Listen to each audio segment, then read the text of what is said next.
மேனி துலங்க குப்பை மேனி. என்னன்னு சொல்கிறேன்னு பார்க்குறீங்களா?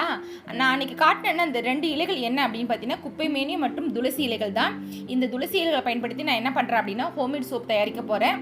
நான் அந்த சோப் பேஸ் அமேசானில் வாங்கினேன். அது கோட் மில்க் சோப் பேஸ் வாங்கியிருக்கேன்.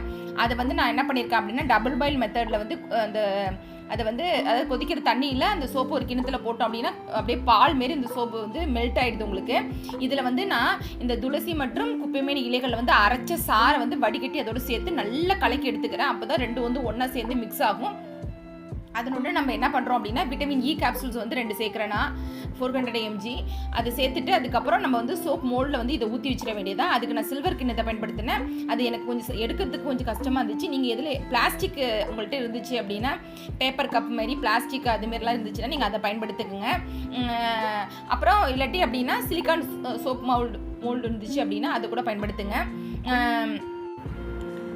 இதோட நான் வாசனைக்காக ஜவ்வாது சேர்த்துருக்கேங்க. சிறிதளவு ஜவ்வாது சேர்த்துருக்கேன். நல்லா தரமான ஜவ்வாது சேர்த்துருக்கேன்.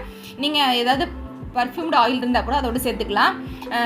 இந்த சோப் ரொம்ப ரொம்ப நல்லா இருக்குங்க பயன்படுத்துறதுக்கு. நான் இதை எடுக்கிறது தான் கொஞ்சம் கஷ்டமாக இருந்துச்சு. அந்த சில்வர் கிண்ணத்துலேருந்து நீங்கள் பிளாஸ்டிக்காக பயன்படுத்துனீங்க அப்படின்னா ஈஸியாக எடுத்துடலாம். நான் உள்ளே தேங்காய் எண்ணெய் தடவி இருக்கிறதுனால அந்த சோப் நல்ல ஒரு வழுவழு தன்மையோடு இருந்துச்சுங்க. இதை நான் வாஷ் பண்ணி பார்த்தேன். என்னோடய ஸ்கின் அவ்வளோ சாஃப்டாக நல்லா அந்த ஈரப்பதத்தோட அந்த எண்ணெய் பதத்தோட நல்லா இருந்துச்சு. உங்களுக்கு உங்களுக்கு உடல் அரிப்பு நமைச்சல் அதெல்லாம் கண்டிப்பாக குறையுங்க. இது பயன்படுத்தும் போது எனக்கு நல்லா இருந்துச்சு. நான் போட்டு வாஷ் பண்ணும்போது என்னோடய ஸ்கின் நல்லா சாஃப்டாக இருந்துச்சு. நான் ரொம்ப சோப்பே பயன்படுத்த மாட்டேன். அதுக்கே நல்லா இருந்துச்சு அந்த சோப் போட்டு கழுவுனதுக்கு.